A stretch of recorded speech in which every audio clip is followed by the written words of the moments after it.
वह किसान अगर इस बात को समझ ले तो आने वाली सदी जी उसकी हो सकती है जी बिल्कुल। क्योंकि आज हमने इतनी तरक्की कर ली, पेज को इतना टाइट कर दिया कि वो फ्री हो चुका है। जी जी भले ही हमारे पास मर्सिडीज हो, फॉर्च्यूनर हो, बड़ी बड़ी फैक्ट्रियां हो, लेकिन शरीर से हम लोग ऐसे हो चुके हैं कि जहरीला भोजन आज के समय में कोई नहीं खाना चाहता। जी बिल्कुल। चाहे वो खुद पेस्टिसाइड कंपनी का मालिक ही क्यों ना हो, वो भी जहरीला भोजन नहीं खाना चाहता। जैसे मान लीजिए 100 कुंटल के आसपास हमारे पास गुड़ शक्कर होता है, कभी थोड़ा बहुत 5-7 कुंटल। तो 100 कुंटल में तो अगर 50-50 किलो भी एक फैमिली उठाए तो 200 ही फैमिली को हम गुड़ दे सकते हो। और 200 ही कम से कम ऐसी होती है जिनके सामने हमें हाथ जोड़ के कहना होता है कि हम नहीं दे पाए। मतलब कि आप जी पेट्रोल महंगा हो जाओ कोई दिक्कत नहीं, डीजल महंगा हो जाओ कोई दिक्कत नहीं, कपड़ा महंगा हो जाओ कोई दिक्कत नहीं, शिक्षा महंगी हो जाओ कोई दिक्कत नहीं, चिकित्सा महंगी हो जाओ कोई दिक्कत नहीं। जी लेकिन खेत में जो किसान यहाँ पैदा होता है, जी जी टमाटर महंगा हो जाओ तो महंगाई बढ़ जाती है, जी जी प्याज महंगी हो जाओ तो महंगाई बढ़ जाती है, गेहूं महंगा हो जाओ तो महंगाई बढ़ जाती है। बिल्कुल सही। बाकी और किसी चीज से इस देश में महंगाई नहीं बढ़ती। जी जी। तो किसान साथियों नमस्कार, सत श्री अकाल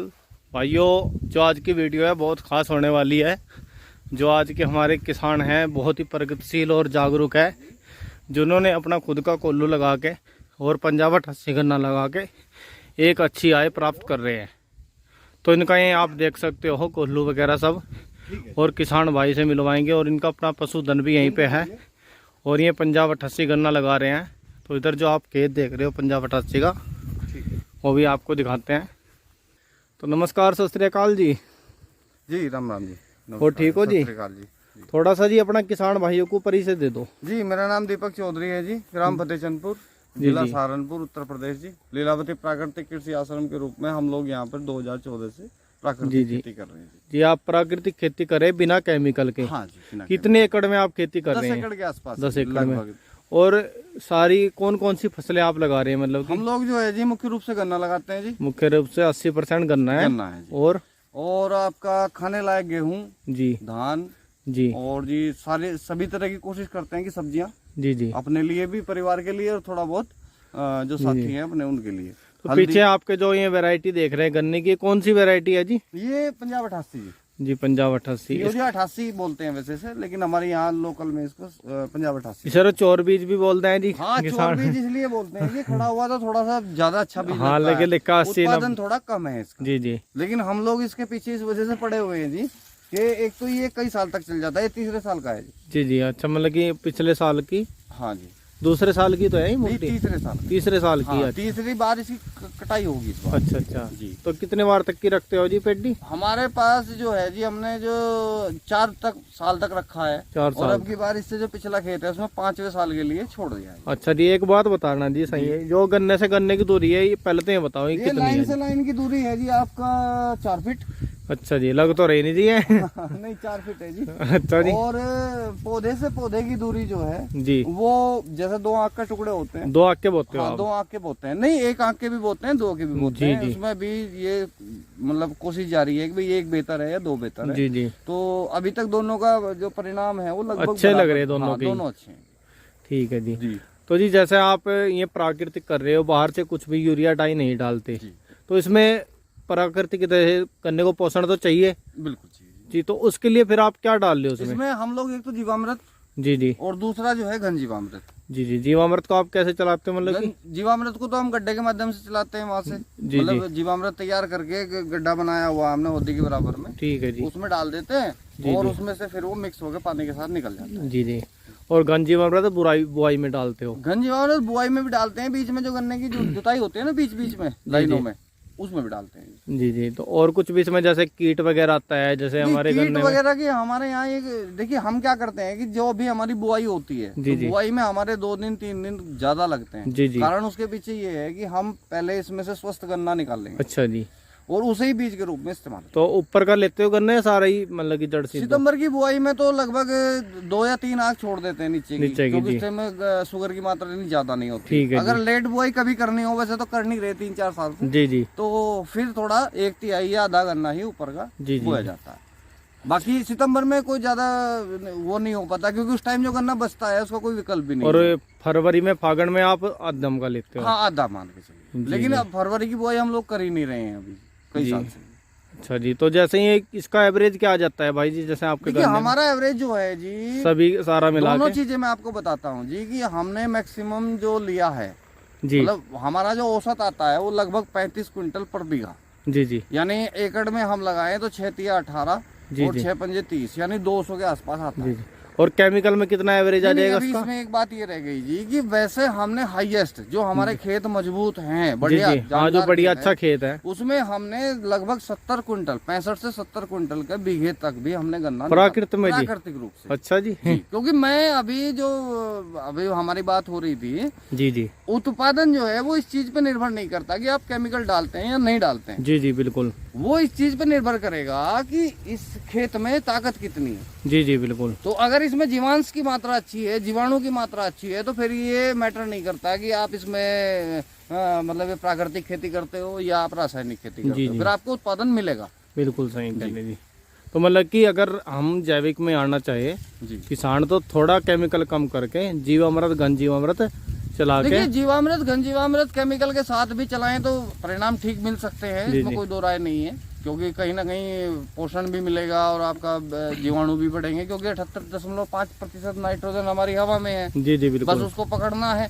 जी हाँ। यूरिया की फैक्ट्री आपकी यहीं लग जाएगी, उसे तो वही खेत पकड़ेगा जिसमें कार्बन अच्छा होगा। आजोटोबैक्टर और राइजोबियम जो है वो दोनों मिल करके जब आपका काम करेंगे जी तो जी, वो आपके खेत में यहीं उपलब्ध हो जाएगी। बात अब है। इसमें जो मैं ये चाहता हूँ कि आप जितने भी हिस्से में करें, जी जी, आप केमिकल एकदम बंद कर दें। जी जी।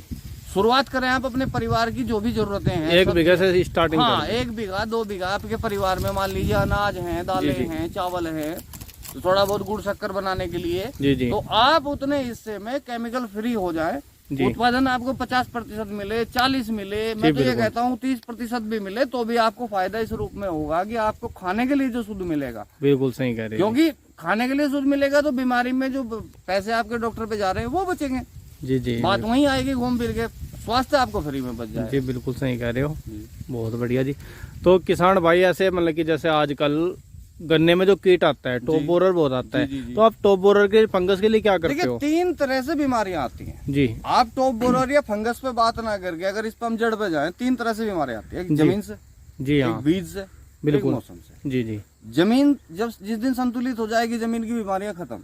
जी जी बिल्कुल। बीज जिस दिन शुद्ध हो जाएगा, शुद्ध से मेरा मतलब ये है कि वो अपने आप में भी शुद्ध हो। दूसरी बात ये कि उस बीज के अंदर रोग प्रतिरोधक क्षमता कुदरती रूप से होनी चाहिए।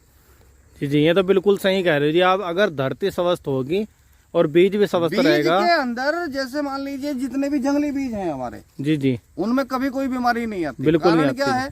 कारण ये है कि प्रकृति में अस्पताल है ही नहीं, जी जी, डॉक्टर है ही नहीं, बिल्कुल सही। जो विपरीत परिस्थितियों में अपने आप को जिंदा रख सकता है। जी जी, उसे प्रकृति में रहने का अधिकार है।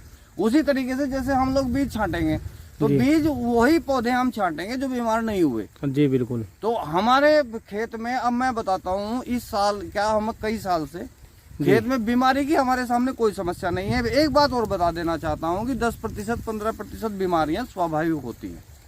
इनको देख के बिल्कुल परेशान नहीं होना मतलब कि चाहिए। 10-15% हो गया उस हाँ, चीज की चिंता ना कोई करो। चिंता ना करें बिल्कुल भी, क्योंकि अभी भी कुछ लोग मेरे पास आते हैं, मान के चलिए इसमें 10 गन्ने स्वस्थ खड़े हैं, जी जी, एक गन्ने में कुछ गड़बड़ है तो ये कहेंगे जी बीमारी आ गई। जी, ये बीमारी नहीं है। जी जी, ये जैसे मान लीजिए आदमी जब मान लो जुकाम भी हो जाता है, जी जी, खांसी भी हो जाती है थोड़ी बहुत कभी जी कभार, जी बिल्कुल। तो वो बीमारी नहीं की श्रेणी में नहीं आता। जी जी, जबकि हमारे दिमाग में एक ये चीज बैठा दी गई कि बीमारी नहीं होनी चाहिए और फिर उसके लिए उपचार भी जरूरी है। बहुत सी चीजें तो ऐसी हैं अपने आप ही ठीक हो जाती हैं। जी जी। तो मतलब कि जैविक में तो वैसे कहते हैं कि एक नीम अस्त्र बना लेते हैं आप, देखिए वो बना लेते हैं हम, नीमास्त्र या ब्रह्मास्त्र या इस तरह की चीजें जो हम जैसे सुंडी को मारने के लिए नहीं, रोकने के लिए। मतलब कीट नियंत्रण सही शब्द है इसके लिए, कीटनाशक की बजाय।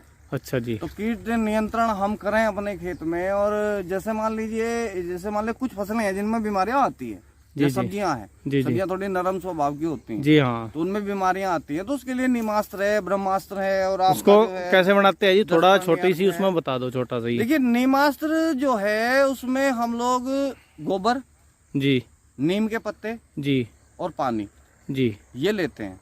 मात्रा आप डिस्क्रिप्शन में डाल देना, लंबी हो जाएगी। और गौमूत्र भी डाल लेते हो? गौमूत्र भी डालते हैं, ठीक है। और उसको हम जो है एक ड्रम में घोल के रख देते हैं जी जी। वो आपका 3 से 4 दिन में तैयार हो जाता है जी जी। फिर उसको जो है स्प्रे कर देते हैं। स्प्रे कर लो। अब उससे क्या होगा, देखिए कोई किसी भी प्रकार का कीटनाशक जो हम कीट नियंत्रक जो हम लोग बनाते हैं जी जी, उसका काम कीटों को मारना नहीं। जी जी बिल्कुल। क्योंकि कीटों की उम्र होती है, कुछ की तो घंटों में होती है, कुछ की दिनों में होती है। जी जी हाँ। महीनों कोई कीट ऐसा नहीं है जो महीनों जिसकी उम्र हो। जी जी जी। तो जैसे मान लीजिए हमने स्प्रे कर दिया तो वो इसके खाने, क्योंकि प्रकृति का सिद्धांत कोई भी जीव नहीं तोड़ता, मतलब कि उसको टेस्ट ही नहीं आएगा जब वो हाँ। स्प्रे कर दिया, छोड़ के आदमी को जी, और कोई प्रकृति का नियम नहीं तोड़ता। जी जी बिल्कुल। अगर उसे ये चीज खानी है तो खानी है, जी जी। अगर नहीं खानी है तो नहीं खानी है। जी जी। तो अब ये इसके खाने लायक नहीं रहेगा, इसका टेस्ट हाँ मतलब कि इस पे जैसे हमने वो नीमास्त्र का स्प्रे कर दिया तो इसका टेस्ट वैसा हो जाएगा। हाँ हाँ।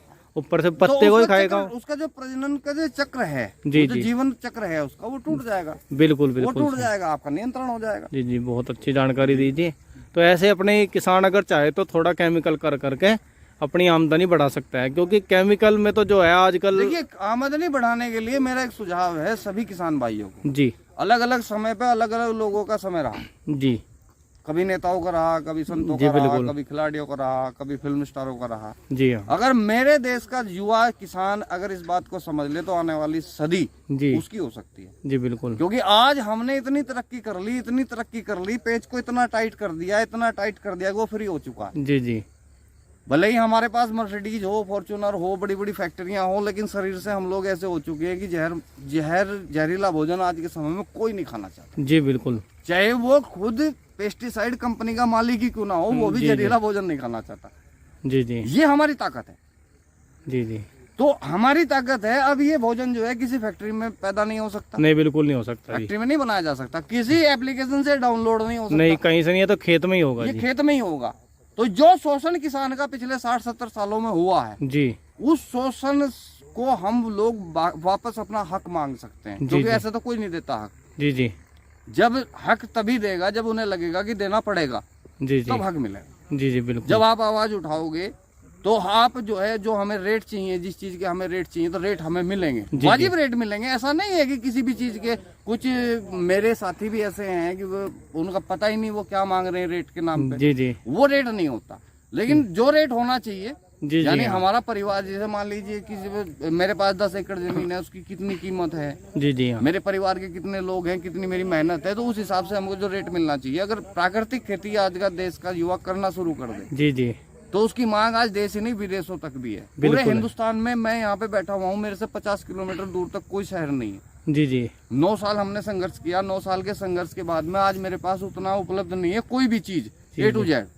आज ये 9 साल के बाद जैविक खेती के बाद प्राकृतिक खेती, जी जी जी, उसके बाद आपका ये एवरेज आ रहा है, एवरेज भी आ रहा है, और मतलब हम बढ़ोतरी की तरफ भी है। और दूसरी बात ये है कि मेरे पास उतना उपलब्ध नहीं है जितने की मांग है। जी जी, मतलब कि आप 100-150 फैमिली को ही, हाँ, जितना मतलब जैसे मान लीजिए 100 कुंटल के आसपास हमारे पास गुड़ शक्कर होता जी जी, है, कभी थोड़ा बहुत 5-7 कुंटल। तो 100 कुंटल में तो अगर 50-50 किलो भी एक फैमिली उठाए तो 200 ही फैमिली को आप हम गुड़ दे सकते हो। और 200 ही कम से कम ऐसी होती है जिनके सामने हमें हाथ जोड़ के कहना होता है कि हम नहीं दे पाए। मतलब कि आपके साथ तो 500 से लेकर 600-700 फैमिली जुड़ी हुई है। जी जी जी जी जी, बहुत बढ़िया जी। तो ये मैं ये कहना चाहता हूँ कि ये स्थिति तब है जब हमारे यहाँ आसपास 50 किलोमीटर तक कोई बड़ा शहर नहीं। जी जी जी। और हम काम भी वैसे कायदे से गांव के ही लिए करते हैं। तो आपका गुड़ शक्कर तो सारा यहीं से उड़ जाता है जी? सब यहीं से जाता है जी, 100 के 100%। 1% तो कसम नहीं खाई जा सकती। मान लीजिए कुछ साथी हैं, कुछ मित्र हैं, उनको कभी कभार डाक से भेजना पड़ता है, कभी कभार। जी जी जी। लेकिन 100 के 100% आप यहीं से मानिए। लोग अपना ले जाते हैं। दूसरी बात ये है जी, गाँव मजबूत होगा तो देश मजबूत होगा। जी बिल्कुल सही कह रहे हैं। गाँव से ही हिंदुस्तान है।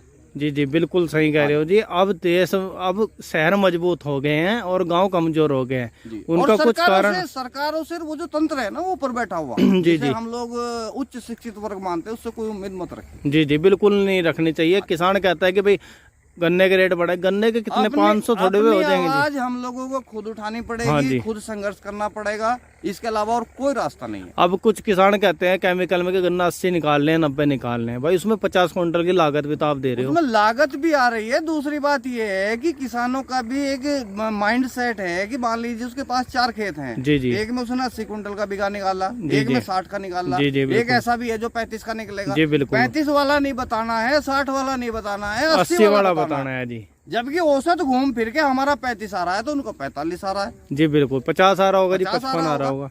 लेकिन बताए पट्ठा बतावेगा वो, अब लाला जी से बताओगे वो जो 100 कुंटल का निकला, चाहे वो 2 बीघे में। जी जी। अब लाला जी से पूछिए आपकी आमदनी कितनी है, पहली बात तो लाला जी बताएंगे नहीं मेरी सेल कितनी है आज दुकान की, और दूसरी बात ये है बतावेंगे तो वो बतावेंगे जो पिछले 1 साल में सबसे कम हुई होगी जिस दिन। जी और उस दिन इतनी हुई थी मेरी तो। बहुत बढ़िया जी।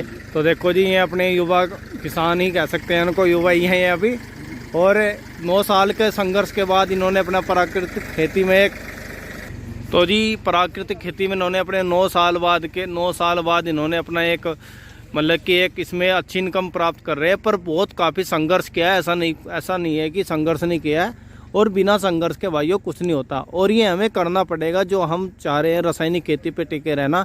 क्योंकि आप देखो तो कभी भाई दीपक भाई जी यूरिया का गट्टा कितने का था, कभी आपको याद हो? अगर मेरे ख्याल से 200 रुपए के आसपास था शायद। नहीं जी 150 का था जी, 150 का होगा। और लगभग 50 किलो का गट्टा है आज भी शायद, नहीं 45 का है अब तो शायद। जी, पता नहीं 45 आता है जी।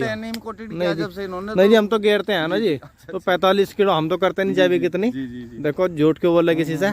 तो 45 किलो का गट्टा आता है जी, आज वो 300 रुपए का है, और कभी कभी 350 का भी होता है। और जो कभी एक गट्टा 10 बीघे में गिरता था, आज वो 4 बीघे में, 3 बीघे में भी लोग गिर रहे हैं। बिल्कुल। इस देश का एक सिद्धांत है जी कि जो मान लीजिए सोना महंगा हो जाओ कोई दिक्कत नहीं, पेट्रोल महंगा हो जाओ कोई दिक्कत नहीं, डीजल महंगा हो जाओ कोई दिक्कत नहीं, कपड़ा महंगा हो जाओ कोई दिक्कत नहीं, शिक्षा महंगी हो जाओ कोई दिक्कत नहीं, चिकित्सा महंगी हो जाओ कोई दिक्कत नहीं। लेकिन खेत में जो किसान यहाँ पैदा होता है, टमाटर महंगा हो जाओ तो महंगाई बढ़ जाती है, प्याज महंगी हो जाओ तो महंगाई बढ़ जाती है, गेहूं महंगा हो जाओ तो महंगाई बढ़ जाती है। बिल्कुल सही। बाकी और किसी चीज से इस देश में महंगाई नहीं बढ़ती। जी जी। तो बहुत बहुत धन्यवाद दीपक भाई जी, आपने बहुत अच्छी जानकारी दी। और मैं सभी किसान भाइयों से ये कहना चाहूँगा कि भाइयों हमें गन्ने का उत्पादन घटाना चाहिए, हमें बीच में दूसरी फसलें लेनी चाहिए, गन्ने को थोड़ा कम कीजिए। क्योंकि गन्ने में आपके रेट तब तक नहीं बढ़ेंगे जब तक गन्ने की मतलब की कमी नहीं पड़ेगी। अब गन्ना मिल के पास इतना है कि वो चाहे तो कल को हमारा पेमेंट भी ना दे, हम कुछ नहीं बिगाड़ सकते। वो अपनी मर्जी से पर्ची देता है, अपनी मर्जी से पेमेंट करता है। तो भाई हमें जब गन्ना कम करेंगे, गन्ने की जब कमी पड़ेगी, तो सरकार मिल वाले खुद हमें आके बोलेंगे गन्ना बुआई करो और हम आपको नगद पेमेंट करेंगे। तो भाइयों जब किसी की चीज़ की भी, किसी फसल की पैदावार बढ़ती है तो उसका रेट गिरना तय है, इस बात में कोई शक नहीं है। तो भाइयों हमें थोड़ा सा बदलाव करना पड़ेगा, मेहनत भी करनी पड़ेगी। बिना मेहनत के और बिना संघर्ष के कोई जीवन नहीं होता, और जिस जीवन में संघर्ष ना हो वो जीवन नहीं होता। तो भाइयों वीडियो जानकारी ज़रूर अच्छी लगी होगी, और दीपक भाई जी की जो कहानी है संघर्ष भरी है, अपनी जैविक खेती की, प्राकृतिक खेती की, इन्होंने इतना संघर्ष भी किया है और एक अच्छे मुकाम पे आज एक अच्छी इनकम प्राप्त करी है। करोड़पति तो नहीं, पर एक अच्छी अपना मतलब कि रासायनिक खेती के मतलब कि उससे अच्छा मुनाफा कमा रहे हैं। तो भाइयों वीडियो अच्छी लगी होगी, जानकारी अच्छी लगी तो ज़्यादा से ज़्यादा वीडियो को शेयर करें, लाइक करें और चैनल को सब्सक्राइब करें। नमस्कार, सत श्री अकाल भाइयों।